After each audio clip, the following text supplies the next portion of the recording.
Saudara-saudara, kita buka firman Tuhan di dalam Mazmur pasal yang ke-32 ayat yang ke-6.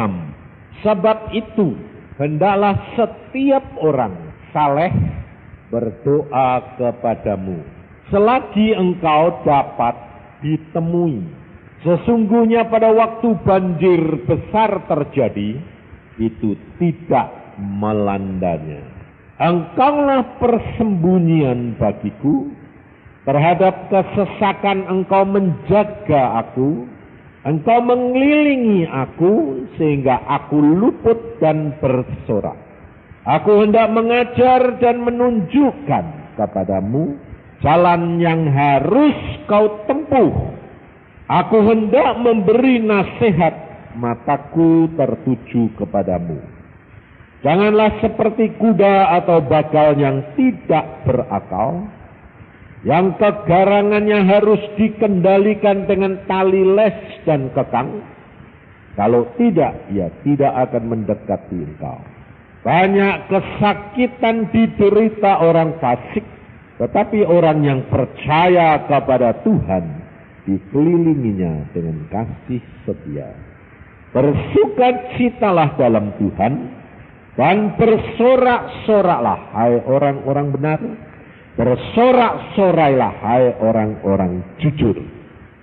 Saudara, kita kerap kali menjadi orang Kristen itu tahu akan firman daripada Tuhan, tetapi tidak banyak yang mengerti, lebih sedikit lagi yang mengalami, lebih sedikit lagi yang menikmati.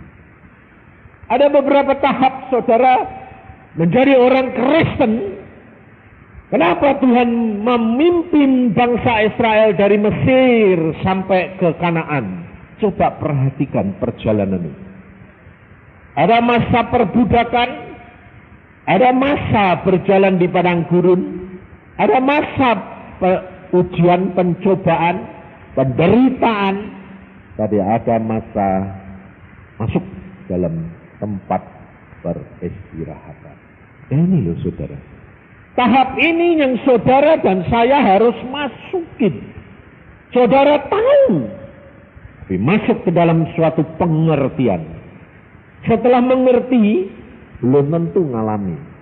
Setelah mengalami, belum tentu menikmati, saudara. Maka dari itu banyak orang Kristen gagal di tengah jalan. Mengapa? Karena mereka tidak mempunyai dasar yang kuat. Kita kerap kali mengerti, tetapi kita kerap kali tidak menikmati. Contohnya saudara, di dalam pembukaan gedung ini, saudara tahu bahwa segala sesuatu itu luar biasa karya Tuhan, betul? Lalu saudara kagum, saudara kepengen tidak ngalami? Kepengen toh? Masalahnya sekarang bagaimana caranya? Kita kerap kali tahu, kita kerap kali mengerti, tapi untuk masuk ke dalam pengalaman ini yang saudara tidak ngerti. Coba perhatikan Petrus. Petrus dia melihat Tuhan Yesus membuat mujizat. Petrus mengalami dipakai oleh Allah. Dan dia tahu yang orang lain tidak tahu. Bahwa Yesus adalah Mesias. Bahkan Tuhan Yesus berkata, di atas batu karang ini aku akan mendirikan jemaatku. Kalau alat maut tidak akan mengalahkan dia. Luar biasa nubuatan Tuhan. Tapi proses pengalaman Petrus apa saudara? Engkau Yesus. Kita kerap kali minta kalau sudah dinubuatkan oleh Tuhan, lalu kita tahu, kita mengerti, kita mau ngalami, kita mati, tapi jalannya menurut kamu atau menurut Tuhan? Kamu yang ngatur atau Tuhan yang ngatur? Kalau saya tanya, kamu ngerti, pasti Tuhan yang ngatur. Tapi ternyata mauku begini, kamu yang ngatur. Makanya akhirnya tidak sampai, saudara. Akhirnya gagal. Kenapa? Karena saudara tidak tahu bagaimana supaya pengaturan Tuhan, rencana Tuhan itu digenapi. Dan untuk itu ada yang saudara dan saya bayar. Bagian saudara, ini saudara harus tahu. Kita kerap kali tahu bagiannya Allah, kita kerap kali ribut, meributi, memikirkan, menuntut bagiannya Allah. Tapi kita tidak membayar bagian kita, saudara. Sehingga kerap kali kita tidak jadi, tidak akan menikmati. Saya dididik Tuhan itu 33 tahun. Umur 12 itu sudah dipanggil. Ditemui sendiri, bukan perasaan, bukan dari orang lain. Tuhan sendiri menemui. Ikut aku, jadi hambaku. Umur 12. Tapi Tuhan berfirman, baca Alkitab. Tutak. Tidak dituntut ini, kamu harus hidup kudus, kamu harus hidup suci, kamu harus melakukan firman. Tidak. Baca Alkitab setiap hari, pagi, siang, sore, malam, 4 pasal 1 hari. Lalu saya tanya, baca Alkitab gak ngerti? Aku tidak menuntut kamu ngerti. Tuhan itu kalau ngomong, saudara, itu tidak dari A sampai Z diceritain semuanya gitu. Kamu kepengennya gitu dah. Kalau ngerti dulu, diceritain dulu, enak toh Pak, ya dah. Ngerti saudara?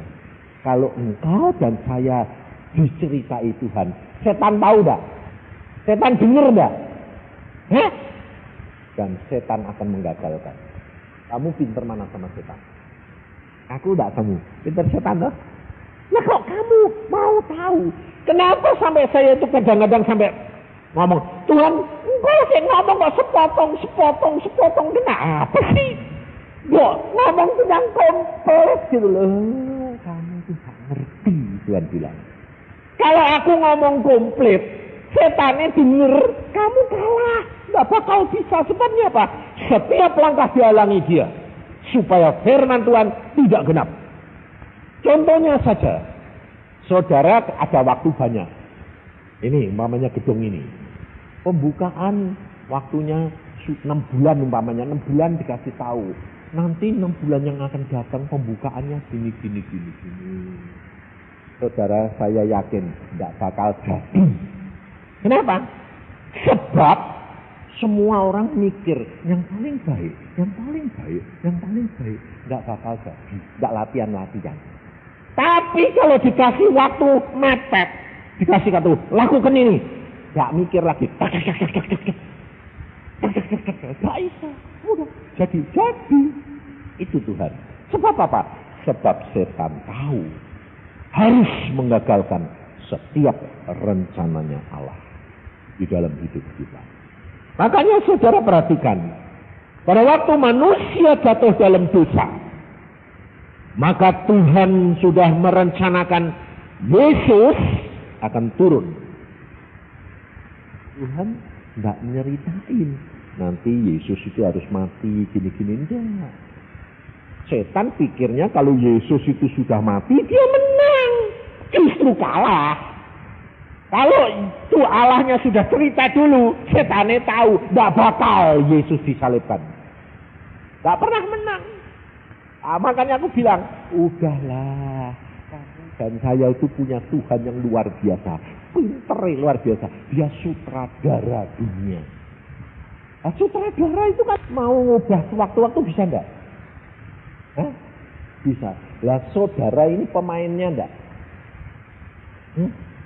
Saudara masuk salah satu pemain toh? Alkitab berkata apa? Saudara adalah bintang-bintang yang bakal cemerlang. Loh. Jadi saudara dan saya itu sebetulnya bintang filmnya siapa? Tuhan. Saudara ini sudah dipilih jadi bintang film. Bintangnya Tuhan. Saya tuh kerap kali loh saudara. Kerap kali itu dilihatkan Tuhan.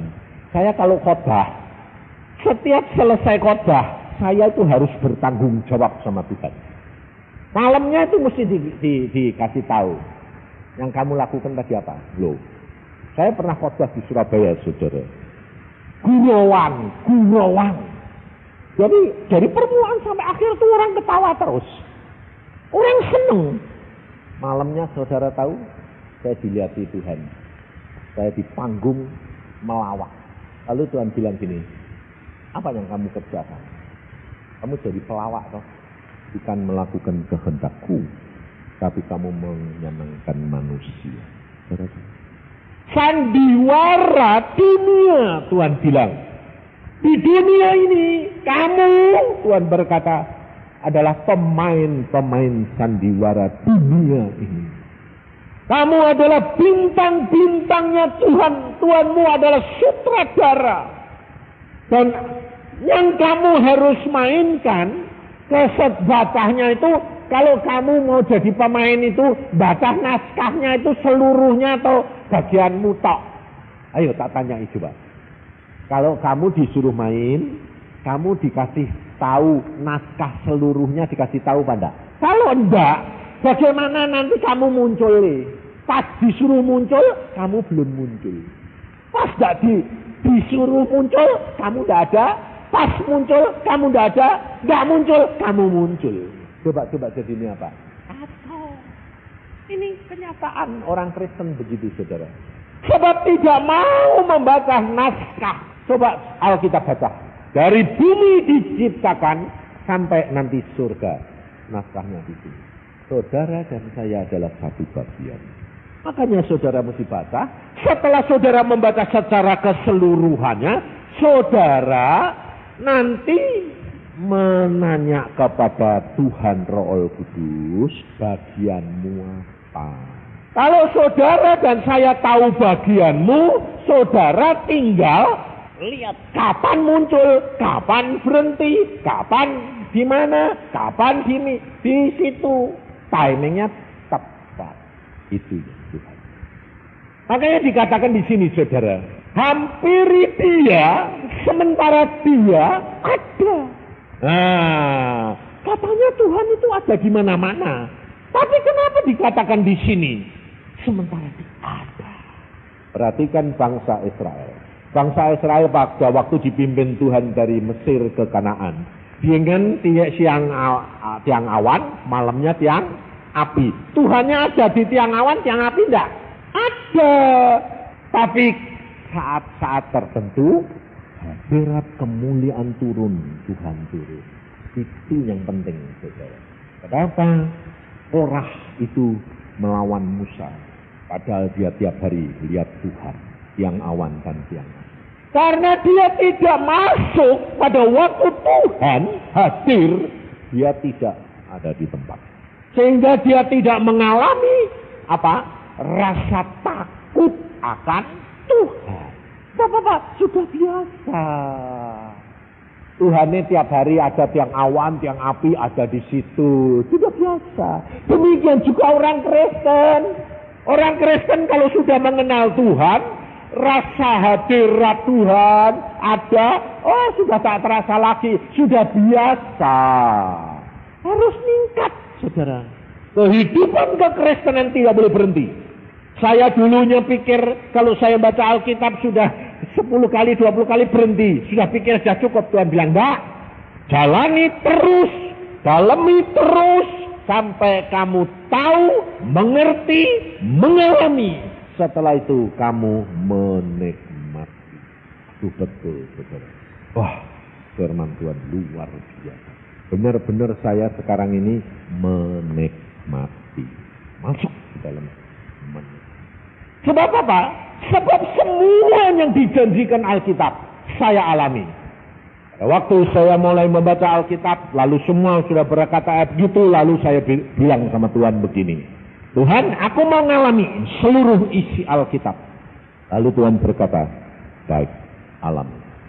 Lalu saya ditanya, kamu mau aku pakai sambil aku proses atau aku Proses dulu, baru aku pakai. Enak yang mana? Enak jalan sambil proses, atau proses dulu selesai, baru dipakai. Enak mana?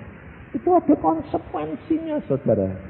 Kalau saudara dipakai sambil diproses, waktu muda dipakai. Tapi sambil melayani proses terus. Tapi kalau engkau diproses dulu, baru tua-tua dipakai. Saya baru dipakai Tuhan secara penuh umur 45. Diproses Tuhan 33 tahun. Baru Tuhan bilang, sekarang. Aduh Tuhan, saya bilang telat. Terus tua. Tapi Tuhan bilang, baru umur 45 kok tua. Musa tak pakai baru 80 tahun. Oh itu kan zaman kuno Tuhan. Zaman kuno itu kan umur panjang-panjang. Ini kan pendek-pendek. Tuhan bilang apa? Aku yang punya. Katakan bukan kamu. Oh ya. Maka dari itu saudara harus kenali Allahmu sungguh-sungguh. Sehingga saudara tahu bagian Allah. Sehingga iman saudara itu kokoh. Iman saudara, kemarin Agung bilang apa? Yosafat berkata, percayalah kepada Tuhan. Percaya. Untuk percaya kepada Tuhan, saudara dan saya tidak bisa. Mau sih mau, tapi tidak bisa. Kalau saudara tidak baca Alkitab dan melihat, mengalami karya-karya Tuhan yang luar biasa. Karena kalau engkau membaca, engkau merenungkan firman Tuhan, engkau akan melihat bahwa semuanya itu karyanya Tuhan. Kalau Tuhan kehendak, ya mesti jadi. Tapi kenyataan, makanya hari ini saya hendak mengajar saudara apa? Kehendak Tuhan dan seizin Tuhan. Supaya saudara dan saya tahu bahwa kehendak Tuhan itu beda sama seizin Tuhan. Banyak anak-anak Tuhan berjalan bukan kehendak Tuhan, tapi seizin Tuhan. Kalau kehendak Tuhan, itu orang harus, bagian orang itu harus berani menyerah 100%. Nurut, taat. Meskipun tidak mempunyai apa-apa. Itu kehendak Tuhan. Tapi kalau seizin Tuhan, saudara disuruh milih. Lalu kamu berdoa, minta dituntun, ditolong. Nah, Tuhan bilang oke. Contohnya saja saudara. Pada waktu saya umur 17 tahun, saya sudah mulai seneng orang perempuan. 17 itu saya sudah mulai mata saya mulai berbinar-binar kalau lihat perempuan. Sebelumnya itu enggak begitu. Enggak tahu saya kok menyalanya kok umur 17. Jadi setiap perempuan itu saya perhatiin gitu. Nah, lalu pada waktu itu Tuhan itu tahu saudara bahwa saya itu sudah mulai seneng. Nah, bukan seneng sudah punya pilihan, ya belum. Seneng milih, belum punya pilihan, baru seneng milih. Nah, jadi punya idolanya yang itu kayak apa itu sudah punya konsep. Tapi Tuhan tahu kalau saya ini nakalnya luar biasa, super mata keranjang. Jadi malamnya itu diberitahu saudara, diberitahu jodoh saya, lucu toh, diberitahu. Saya lihat perempuan kurus kering, tipis, jalan. Waduh. Nah, itu sudah pasti tidak masuk akal. Oh, tidak masuk hitungan. Wong zaman saya itu zaman gitar. Zaman saya itu zaman monru, saudara. Gitar gitu loh. Itu yang montok gitu loh. Nah, jadi bayangan saya itu mau cari yang model gitu. Nah, dilihatkan kurus kering, tipis lagi. Loh, itu kalau cuma sliver gitu itu enggak apa-apa, saudara. Berkali-kali. Saya bilang, ya enggak tak perhatiin tak ya. Perempuan kok idik-idik tipis. Lewat lagi. Lah, Ya kalau kamu dilihatkan 1, 2, 3 kali, ya lama-lama diperhatiin. Saya bilang, ini apa sih? Lewat lagi.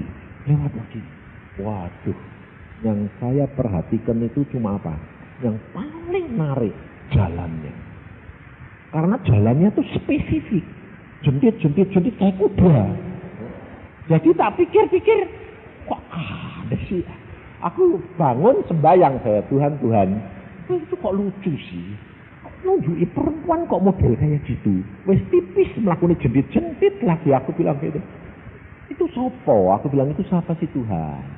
Tuhan ngomong ini, itu bakal jodohmu. Yang bener dong. Aku minta yang gitar. Tuhan bilang, itu terbaik buat kamu. Kamu mau menurut kehendakku atau kamu pilih sendiri? Takut saya saudara. Saya bilang, menurut. Ya sudah, itu. Ya sudah karena ndak kepengin. Jadi nggak pernah dibayangin. Dan nggak pernah dicari. Jadi merhatiin perempuan yang tipis-tipis itu. Ya enggak. Nah, tapi kalau saudara itu sudah kepengen berdoa, lalu seolah-olah Tuhan amin, mesti dibayangi terus ya? Nah, salah. Itu kesalahan daripada orang Kristen. Sebab belum kenal akan Tuhan. Saya kenal itu Tuhan itu luar biasa, saudara. Jadi saya perhatiin. Saudara tahu, waktu saya SMP kelas 2, saya ketua kelas. Istri saya itu wakil ketua kelas. Setahun jadi wakil saya. Aku tidak pernah ngerti kalau dia bakal jodohku. Kenapa? Karena tidak tak perhatiin. Padahal sing seneng dia 7 orang. Tapi aku tidak seneng. Tipis kok. Padahal dia di sekolahan itu, di kelas itu bintangnya dia. Paling cantik. Tapi aku tidak kepengen. Lawang tidak idolaku. Tipis. Lawang tingginya 156. Beratnya cuma 37. Wah, tipis, krempeng gini. Kayak orang TBC. Jadi aku bilang, perempuan tipisnya kayak gini. Aku bilang, wis tak perhatiin. Setahun loh saudara. Jadi wakil saya ketua kelas itu saya tidak pernah tertarik sama dia. Teman saya sayang sama dia, jatuh cinta. Aku langsung saja gitu, ya wis kono ambilin. Aku memang enggak ketarik. Nah, waktu mau naik ke kelas 3 luar, saya kan kasih tugas dia.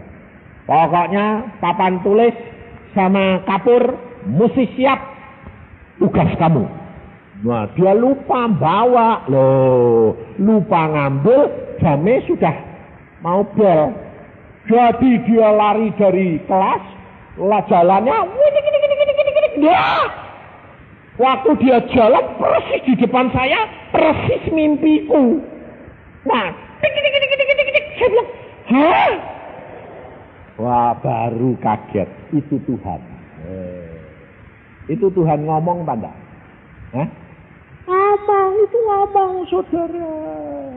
Jadi jangan kalau bilang Tuhan mau bicara itu harus melalui telinga, harus gini. Itu kamu yang batasi, bukan Tuhan. Dia mau ngomong sama kamu caranya apa, itu haknya dia. Yang penting, saudara takut, saudara itu bisa menangkap maunya dia. Itu yang penting, saudara. Sehingga pada waktu itu, dia jalan, saya langsung nangkap. Waduh dia. Sejak itu saudara, saya mulai perhatiin. Apanya yang menarik itu tak. Jadi mulai saya perhatiin. Waduh, makanya saudara, kalau kamu berjalan dengan Tuhan, kamu harus tahu bagian kamu. Kalau kamu sudah tahu itu kehendak Tuhan, jangan mereka-reka jalan sendiri. Pasti kamu menderita. Ini peristiwa yang sekecil itu saya alami, saudara. Sejak saya perhatikan, sakit hati saya, saudara. Sebabnya dia yang nyenengi orang 7. Aku ikut-ikut. Lalu saya paling jelek karena saya paling hitam. Waktu dia tahu Kalau saya seneng, waduh, mulutnya yang keluar pertama kali omongannya apa? Pak, dia seneng aku. Kelantang dulu. Jadi tahu kelantang. Pakaian itu disabun, jangan dicelup dulu, dijemur. Terus dicuci, disabun lagi, jemur. Supaya jadi putih. Bayangi, saudara. Apa enggak sakit? Wong sudah hitam, memang dasar hitam, dikon ngelantang, pak ganti kulit. Aku bilang, Tuhan tuh lo lihat orang yang mbok kasih ya jodoh buat aku, belum sudah nyakiti hati. Maka dari itu saudara, kita harus belajar ngerti rencana Tuhan, jalan Tuhan, bukan jalan kita. Tapi saudara dan saya jalani aja. Pasti sampai. Yang dibutuhkan oleh Tuhan apa? Nurut. Dan apa? Taat jalan. Jangan terlalu mereka-reka jalan sendiri. Tunggu dia berfirman. Kalau dia berfirman lakuin. Dia berfirman lakuin. Dia berfirman lakuin. Mesti jadi. Itu Tuhan. Makanya pada waktu itu saya mulai ngomong gitu. Saya lapor. Wes gak mau mereka-reka. Tak pikir gini, wes beneran kalau gak jadi sama dia. Wow, kepingin yang gitar. Malah justru gitu, saya tenang. Wah, tegar. Saya bilang, Tuhan, aku tidak mau sakit hati. Lalu saya nolak, enggak, salah. Saya lapor sama Tuhan. Dia nyakiti hati. Jangan sakit hati. Tuhan ngomong, saudara. Jangan sakit hati. Kalau sakit hati berarti kamu berbuat dosa. Kalau berbuat dosa, Tuhan tidak bisa turut ambil bagian dalam rencana. Ya lagi, gagal. Oh, tidak boleh. Kenapa tidak boleh? Wong dia ngomongnya nyakiti hati. Jangan berpikir positif. Mana bisa positifnya apa? Coba saya bilang. Kamu kan hitam, dia kan putih. Iya, itu cocok. Kopi tok itu tak enak, susu tok tak enak, kopi susu sedang. Aku bilang loh, oh gitu, mikir gitu Tuhan. Ya. Sebab Tuhan itu memberikan kepadamu itu yang tidak ada. Kalau yang ada itu kamu sudah punya, yang kamu belum punya itu Tuhan. Jadi kalau Bapak Ibu sekarang ini tidak pernah bisa cocok karena cara berpikirmu salah. Merasa gini, kamu kok gak ngerti aku? Gak bakal ngerti. Wong memangnya lain. Tapi dia pelengkap. Saudara, saya hidup dengan dia, istri saya. Saya pacaran itu umur 17 sampai 30 tahun. 13 tahun.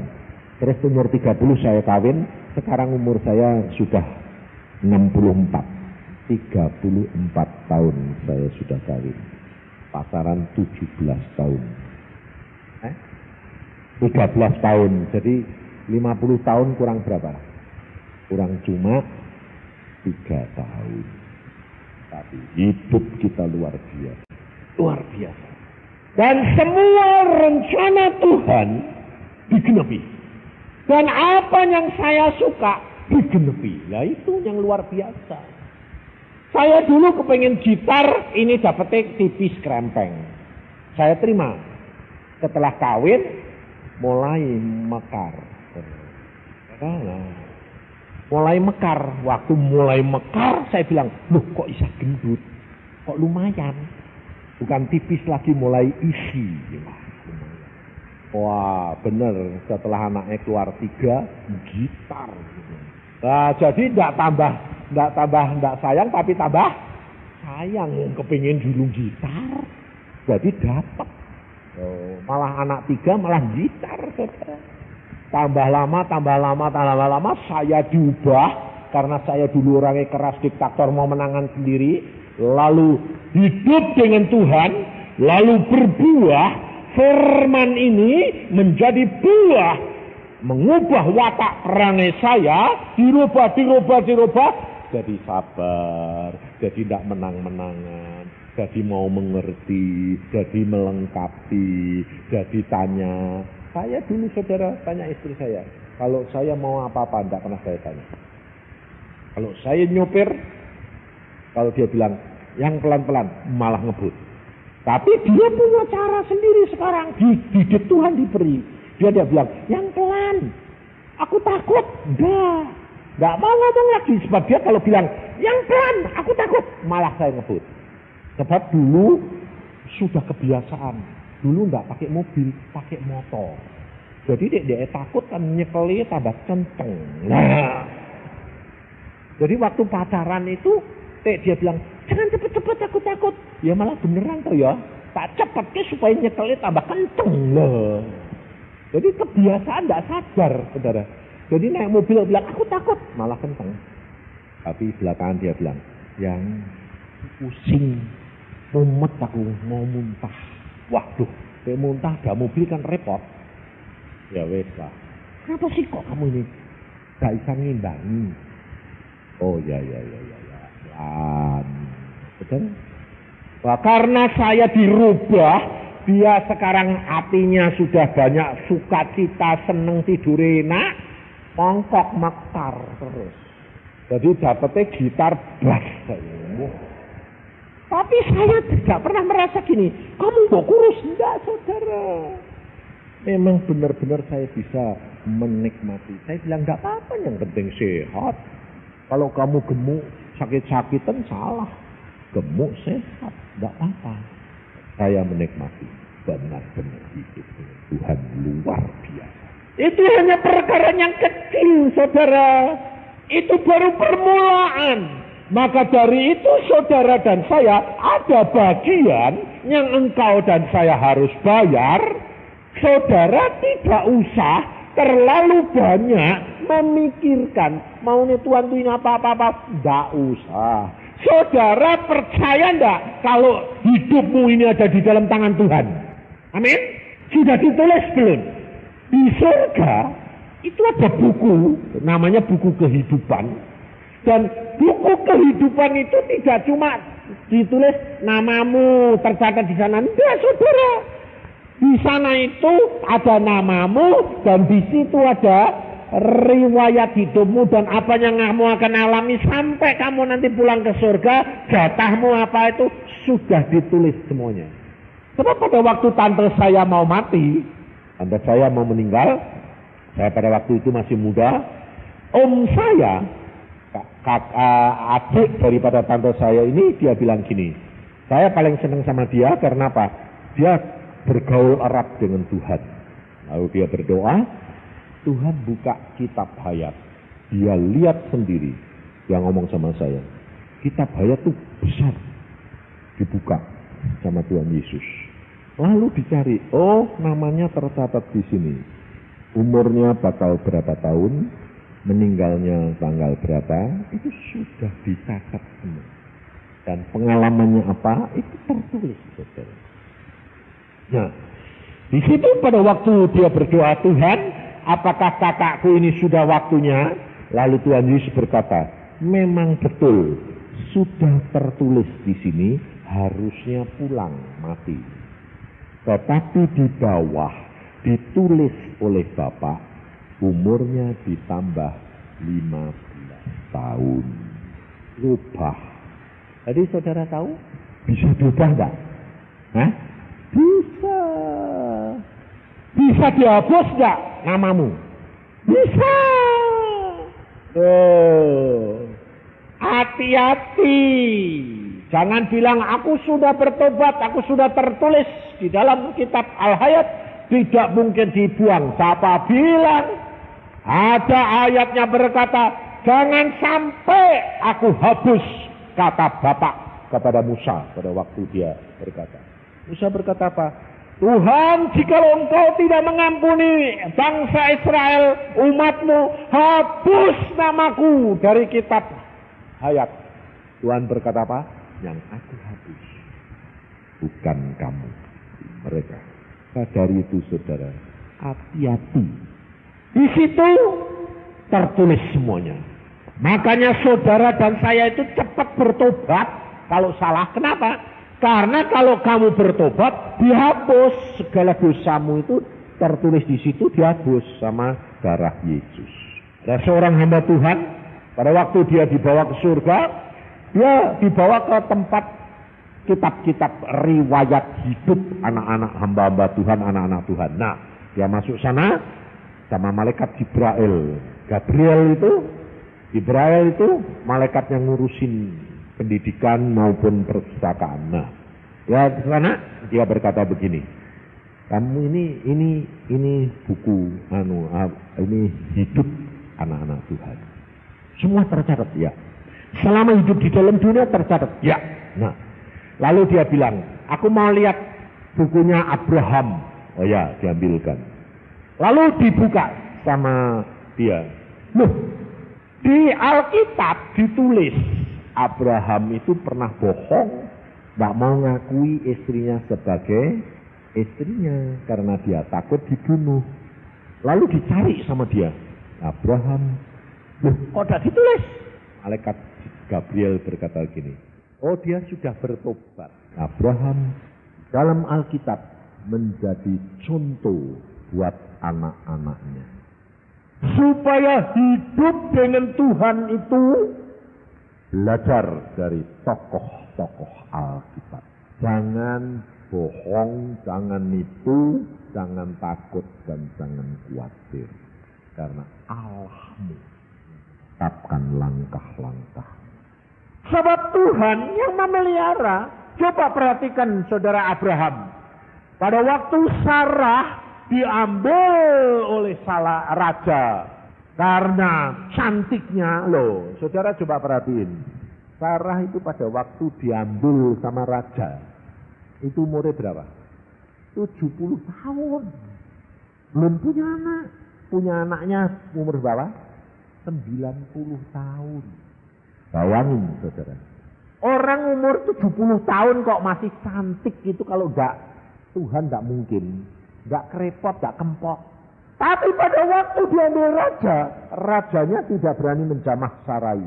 Sebab ada aturan. Sebelum tidur sama raja, harus kalau sudah sempurna, wangi, baru dihadapkan raja. Nah, Tuhan itu kan luar biasa toh. Sama Abraham, Sarah dikasihkan. Karena apa? Takut dibunuh. Tapi Tuhannya pembela. Nah, kenapa kok dibiarkan Tuhan? Tuhannya tahu kalau rajanya gak berani, belum boleh tidur sama Sarah. Kenapa? Dirawat dulu 6 bulan.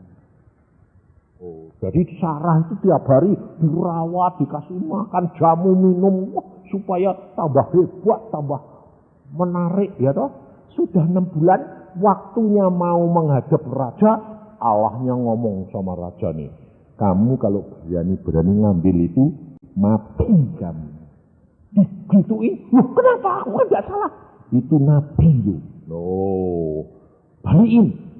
Bayangin. Jadi sudah dirawat 6 bulan, yang nikmati siapa? Rajanya apa Abraham? Abraham loh. Sekarang pergi salon ngerawat tubuh mahal.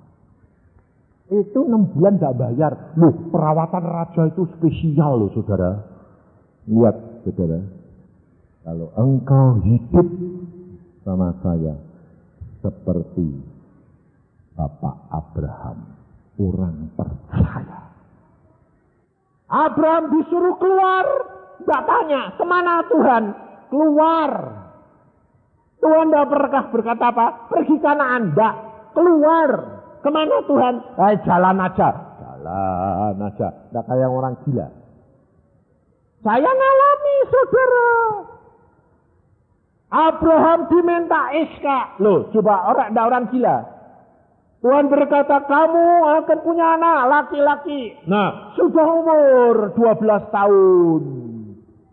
Tuhan bilang, ambil Iska. Korbankan, potong, sembelih di atas Gunung Moria. Bayangin. Tuhan, engkau sudah berfirman melalui Iska. Turunanku seperti pasir, bintang di langit. Sekarang firmanmu datang lagi. Korbankan Iska. Bertentangan enggak? Kalau saudara mikir, Wah, pasti yang kedua, yang bukan firman Tuhan. Karena Tuhan berkata melalui SK, anak cucuku seperti bintang. Jadi tidak mungkin ada firman Tuhan bilang korbankan anakmu. Tidak mungkin. Tapi itu firman Tuhan. Makanya saudara, kalau engkau berjalan dengan Tuhan, jangan kaget kalau dikatakan sesat, ekstrim, gila. Makanya aku bilang, kalau kamu belum dicap Kristen gila, itu belum Kristen. Sebab tidak masuk akal, kata Tuhan. Saya ngalami, saudara. Anak dikorbankan, Iin umur 11. Tuhan berkata kepada saya, Iin harus pulang. Pulang Tuhan. Pulang. Ya sudah, pulang ya diambilin satu kamu. Kamu yang ngasih, kamu yang ngambil, nanti bikin lagi. Aku orangnya gampang pikir gitu kok, sederhana aja. Sukamu lah.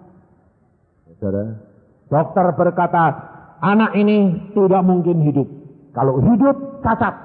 Idiot, buta tuli. Saya bilang, tidak. Kalau hidup, sempurna.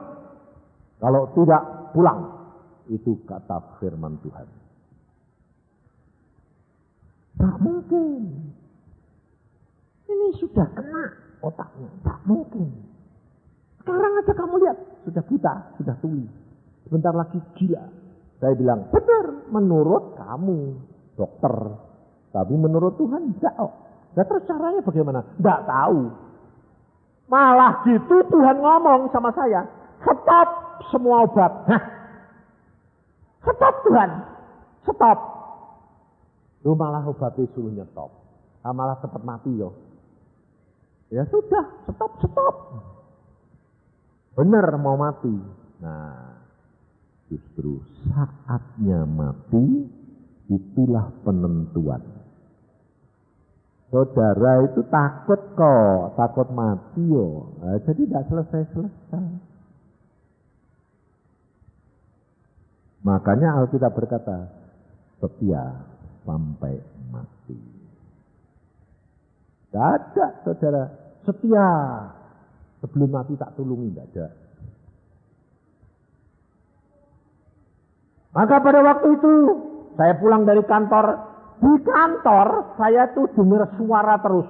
Anakmu mati, anakmu mati, anakmu mati. Aku bilang, mati di dalam Tuhan tidak masalah. Toh masuk surga, nanti ketemu. Anakmu perempuan cuma satu. Ya biarin, masih ada 2 laki-laki ben. Nanti bikin lagi. Aku orangnya gitu, santai aja. Sampai rumah saya bilang, sudah mati. Papa saya marah, saudara, saya dimaki-maki. Bapak edan. Wong anak didoake supaya sembuh kok malah sudah mati. Loh, wah sorry, maaf. Ini di telinga ngomong, anakmu mati. Jadi aku latah, tak pikir sudah mati. Memang anakmu mau mati. Oh iya, nah, masuk saya. Saya ngomong, pakai bahasa pakai apa enggak? Dia bilang, jam 3 aku mau pulang. Aku bilang, oke, ayo, tak antar papa. Istri saya, semua saya suruh keluar, cuma saya sama anak perempuan saya sendiri. Sebab apa? Saya tahu mereka semua menangis. Saya bilang, saya tidak mau kamu urusan dengan kepulangan nangis. Tuhan berkata, indah kematian seorang anak Tuhan. Lalu saya berkatakan, nih mau berangkat? Ya, jam berapa? Jam 3. Oke. Jam 3 kurang beberapa menit saya bilang, ayo sembahyang. Tuhan, aku serahkan anakku ke dalam tanganmu. Aku percaya di dalam tanganmu dia selamat masuk surga. Apa saudara? Anak itu dialog. Bicara sama Tuhan. Tuhan, surga enak. Oh kalau enak aku mau pulang. Sebentar lagi dia berkata, setan kamu jahat, Tuhan baik. Enggak, pokoknya aku tidak mau ikut kamu. Aku ikut Yesus Tuhan. Benar lagi saya bilang, Tuhan terima kasih, terima anakku.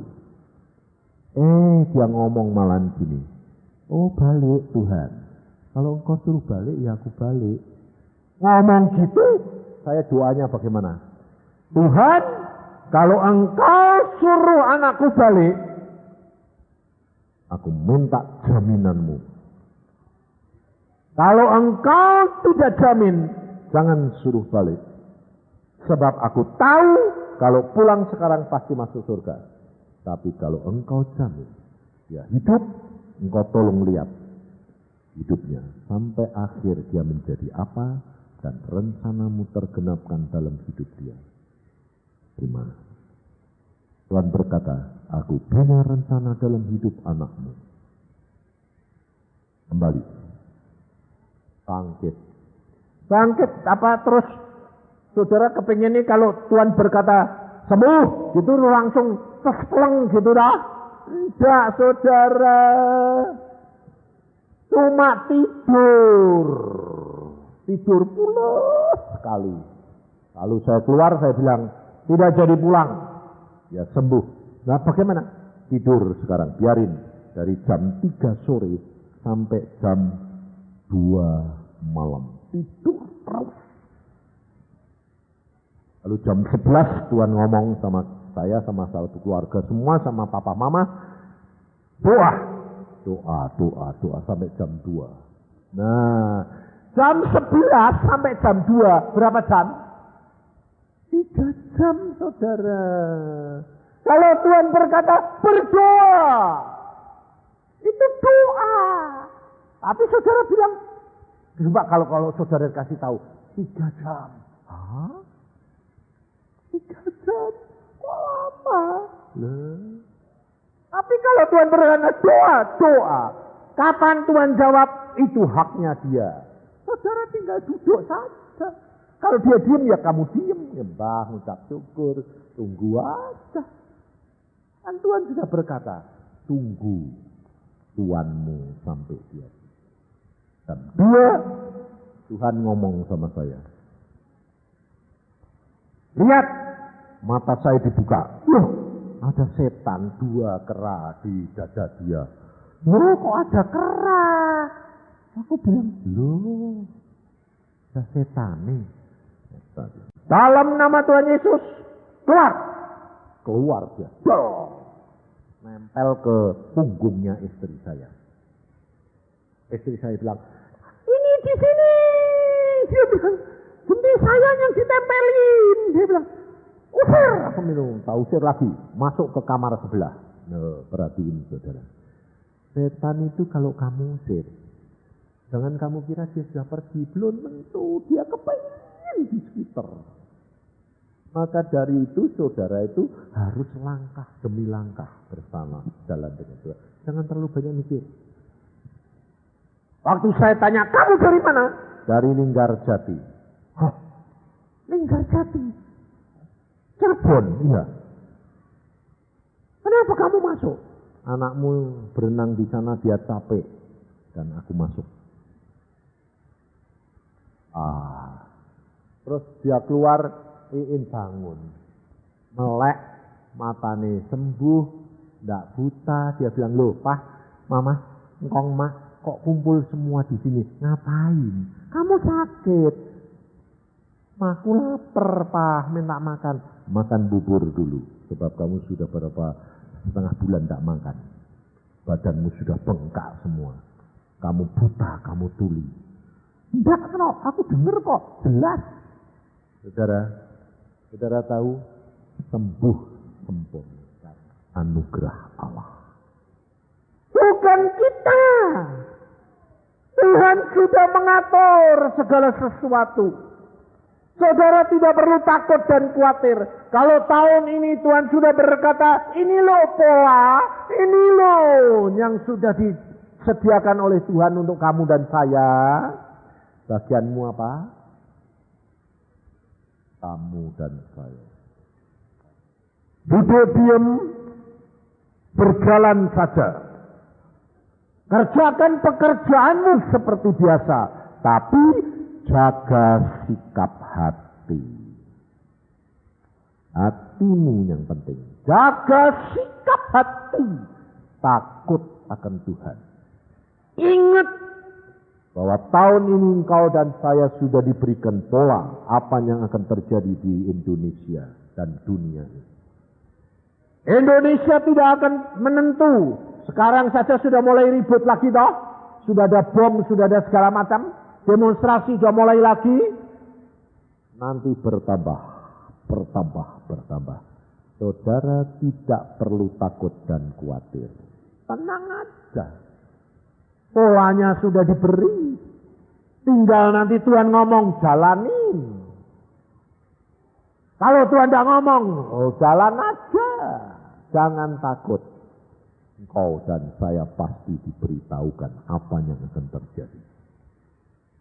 Pasti.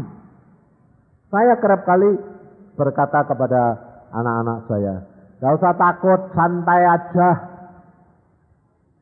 Pasti Tuhan ngasih tahu. Apa yang akan terjadi, pasti diberitahu. Asal kamu jaga sikap hati. Tertuju kepada Tuhan, segala sesuatu bicara. Minta pimpinan Roh Kudus setiap saat. Apa saja ngomong. Maka engkau akan dituntun langkah demi langkah. Pasti selesai. Saudara tidak perlu takut, tidak perlu khawatir. Apapun masalah saudara. Tentang keluarga, tentang istri, tentang suami, tentang anak, tentang keuangan, tentang penyakit. Semua diberitahu. Sebab Alkitab yang ngomong. Roh Kudus yang diberikan kepadamu, dia akan memberitahukan apa yang akan terjadi kepada kamu. Jangan reka-reka, percuma. Kalau tidak jatah, tidak bisa, saudara. Tetapi kalau engkau nurut, luar biasa. Makanya dikatakan, temui Tuhan selagi dia bisa. Sebab apa? Sebab dia punya otoritas. Dia memang ada di mana-mana, tapi dia punya otoritas sewaktu-waktu dia hadir dan dia mau menemui engkau. Kalau engkau tidak siap, kamu kehilangan momentum. Kehilangan itu, kamu akan rugi. Coba bayangin, saya mengalami itu beberapa kali hal yang sangat urgen. Urgennya apa? Tuhan datang 3:30 di Yerusalem. Untung saya bilang, oke, saya hadir. Nah, begitu dong. Lalu Tuhan berkata, minta apa saja yang kamu kehendaki, aku beri. Seperti aku menemui Salomo, aku menemui kamu. Bayangin. Saya sampai berkata, apa saja itu rohani jasmani? Rohani jasmani. Wah, langsung saya mikir, saya bikin catatan. Ini Tuhan sedang nunggu saya bikin catatan. Minta karunia, penyembuhan, membangkitkan wong mati, kekayaan, semua tak itu. Panjang sekali. Rohani jasmani. Tuhan itu saudara tahu, dia enggak kok lama-lama, enggak mesem saja. Saya nyateti itu tuh, Tuhan mesem. Kenapa sih Tuhan kok mesem-mesem? Dia kerjain, pikir aja. Sabari. Tapi saya punya satu kelebihan. Dan ini anugerah. Saya selalu kalau sudah merencanakan apa-apa, saya konsultasi sama Roh Kudus. Setelah semuanya saya ngomong, Tuhan Roh Kudus, ini sudah tak catati semua, aku minta ini. Menurut engkau bagaimana? Karena engkau itu yang tahu hatinya Tuhan Yesus. Roh Kudus itu loh, cuma ngomong gini, Yang didik kamu itu siapa? Tuhan. Yang manggil kamu itu siapa? Tuhan. Nah kamu kok minta kayak gitu itu yang ngerjain siapa? Mujizat, kesembuhan, bangkitkan wong mati, itu siapa? Tuhan. Lah iya kok kamu minta? Itu kan Tuhan ini malah mau atur kamu. Oh iya ya. Nah, terus Tuhan. Lihat, kamu ini anak sama bapak. Kalau anak itu tahu watine bapak, nuruti bapak terus, bapaknya seneng, nanti apa? Oh, segala yang punya bapak dikasihkan anak. Nah, begitu. Terus jadi apa? Pikir. Suruh pikir loh, saudara. Oh, ngerti aku. Kalau gitu ini tidak jadi semua. Jadi saya itu nulis gitu banyak itu Tuhan bilang, oh ya dah tidak jadi tak buang, tak sobek-sobek. Tuhan ini mesem lagi. Lalu bilang, Tuhan Yesus, aku cuma minta satu, tidak minta yang lain. Tuhan ini mesem. Loh, kowe kok ketawa? Aku nakali gitu loh. Loh, engkau kok ketawa? Sudah tahu dah? Aku bilang gitu loh saudara. Tuhan bilang, katakan, sebab dengan mulutmu engkau akan dibenarkan. Aku cuma minta satu Tuhan, apa? Menyenangkan hati kamu. Tuhan ini ketawa, dia bilang, berbahagialah engkau hambaku. Kalau engkau minta kekayaan, kamu akan jatuh karena kekayaan. Karena kamu akan jadi sombong. Kalau kamu minta mujizat, karunia-karunia dan menyembuhkan orang sakit dan membangkitkan orang mati, kamu akan jatuh karena karunia-karunia. Karena kamu merasa itu milik kamu. Curi kemuliaan Tuhan. Tapi kalau kamu minta menyenangkan hatiku, tidak bakal kamu jatuh. Coba saudara. Ini apa ndak momentum? Saat mau menentukan masa depan saya.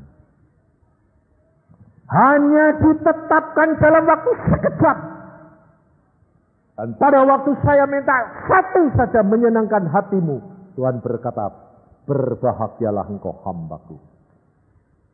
Sejak ini, aku yang menjamin kamu. Dan kamu tidak akan jatuh. Sampai kamu nanti pulang. Sama dengan aku.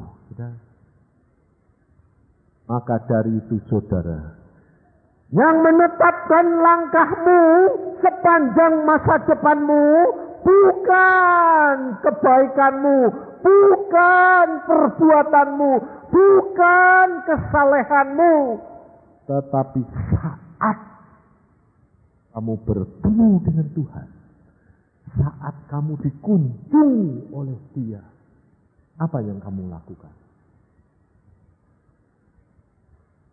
Ini satu bukti saja saudara. Pada waktu ditantang oleh Agung, berikan apa yang Tuhan perintahkan kamu. Tuhan ngomong sama saya. Apa yang mereka berikan, itu adalah apa yang mereka akan ambil selama bertahun-tahun, 3 tahun.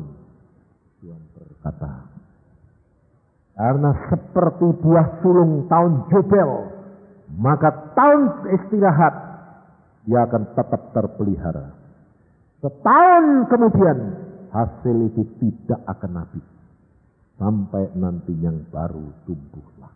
Wah, luar biasa. Saya bilang, Tuhan, terus bagaimana? Aku akan berbicara kepada tiap pribadi. Berapa mereka yang harus berikan? Saya yakin saudara semua terketok-ketok. Ngomong dewek-dewek toh. Saya sendiri diomongin saudara. Saya sendiri sebagai hamba Tuhan. Diomongin. Berapa kamu berani memberi? Aku bilang, berapa yang aku harus berikan? Terserah, suruh ngasih ke berapa tak kasih ke. Ora urusan, aku bilang gitu. Wong itu bukan milik saya. Itu kan barangmu. Aku mau kasih, boleh tak nikmati. Kalau sekarang mau ambil, ambilin. Wong itu hakmu. Saudara, wong istri mau diambil, aku bilang, mau ambil, ambilin. Meskipun aku tahu udah bakal tidak mau ganti. Tapi wong itu milikmu, ambil, ambilin. Tapi engkau tanggung jawab lo ya. Kalau aku nanti jatuh, wong aku ini mata keranjang. Orangnya gitu, masa bodoh. Aku hambamu, aku anjingmu. Ya sudah, nurut aja. Anjing bapak-apa ya nurut, masa bodoh. Tuhan berkata apa? Kamu tidak usah terima persembahan. Ini nanti kamu dikasih berapa juta, tidak usah. Ya, tidak ngambil, tak sen tidak ambil. Terus, tambahin. Loh, bawang sudah dikasihkan, tambahin. Ya ini tambahin. Saudara, ini menentukan, saudara. Sebab setiap kali kita itu ngomong apa? Aku sudah memberi banyak. Tapi ukuran saudara sama ukuran Tuhan beda. Saya ngalami sendiri, saudara. Kalau Tuhan nuntut banyak, Tuhan punya rencana yang luar biasa. Saya kenal dia, tahu caranya. Makanya saya bilang, relax aja. Tapi kalau saudara tidak diketok, ya tidak apa-apa. Jangan mancing. Tidak diketok, beri ya, supaya nanti diberi. Tidak bakal diberi. Tidak bisa. Tuhan itu tidak bisa berakali. Ambil. Makanya saya bilang, lakukan, turuti. Jaga motivasi hati. Melangkah barang kemana Tuhan kehendaki. Kamu akan melihat kemuliaan Tuhan demi kemuliaan Tuhan dinyatakan. Luar biasa. Makanya dari itu saudara kita tidak perlu takut, khawatir, jangan. Tidak urusan. Urusan besok. Hari ini Tuhan berkata, hari ini cukup hari ini. Besok urusan besok. Saya pada waktu ke Irian, saudara, gaji saya itu 5 hari habis. Saya diutus ke Irian sama Tuhan. Saya bilang, Tuhan, Irian gajinya cuma 5 hari habis. Kok mbok utus? Aku nanti di sana itu makan apa? Anakku 2 loh Tuhan. Burung aku pelihara, masa kamu tidak? Oh ya sudah. Saya pergi sana, saudara. Bener, 5 hari habis. Loh habis Tuhan. Gajiku. Untung masih punya duit ini buat makan. Tuhan bilang, biarin. Ya turut aja, saudara. Tuhan cara meliharanya luar biasa. Kalau sudah nanti kantongi kempes, kalau sudah semua kepepet, lah baru Tuhan bertindak. Aku ya gitu di sana. Loh habis semua loh Tuhan. Ya sudah biarin. Nah akhirnya saya bilang, kalau engkau tidak bertindak, malu kowe. Biarin nih, ayo hamba Tuhan, dokter lagi, kelaparan. Yes. Arin, tenang aja. Justru di situ saudara. Dia berkata apa? Kamu lihat ke toko-toko. Loh aneh sih. Wis gak punya duit. Suruh lihat toko-toko. Ini ada apa? Ya tapi nurut aja. Lihat toko-toko. Lalu aneh. Tuhan bilang, lihat. Kalau kamu disilahkan masuk karena kamu dokter satu-satunya dokter gigi di Irian, di Biak. Lihat tempat duduk mereka. Porsinya kok jelek-jelek semua ya Tuhan. Dari kayu-kayu, potong kayu, tidak ada kursi bagus nih. Ngerti gue? Oh ngerti aku. Bapakku itu jual mebel di Jepara. Oh ngerti aku Tuhan maksudmu. Iya, ngerti. Saya suruh minta mebel nanti ngirim ke Irian, jual di Irian. Yang mikir siapa? Wong di sana jadi dokter kok terus dodol. Saudara tahu? Saya kasih tahu papa, suruh ngirim. Dalam waktu 6 bulan, saya orang yang terkaya di sana. Kenapa? Lah barang kursi sak setel 25.000 tak jual 125. Sebabnya apa? Tidak ada barang langka. Saya punya beberapa setel, enggak tak setel semua saudara. Satu tak pakai sendiri. Yang lain tak simpen dak gudang. Saya manggil pengusaha, mampir, aku punya bagus, kursi bagus. Wah, kursi dari mana nih? Dari Jepara, ukiran. Bagusnya kayak gini. Berapa kamu mau beli? Berapa saja aku beli? Bolehlah beli 125. Oke, dibayar. Jangkut, tak pasang lagi. Dalam waktu 6 bulan saudara, saya punya mobil terbagus seluruh pihak. Import dari negeri Belanda. Sehingga kalau mobil saya lewat orang bilang, halo dokter, bayangin dari nol jadi kaya raya. Kalau Tuhan mau, jangan khawatir, jangan takut. Semua ada waktu dan saatnya. Kalau engkau berjalan dengan Dia, tidak ada mustahil bagi Allahmu. Dia merencanakan, bagianmu bayar, Dia nanti akan mengerjakan, bukan kamu. Karena Allahmu adalah Allah yang luar biasa. Amin. Mari kita berdoa.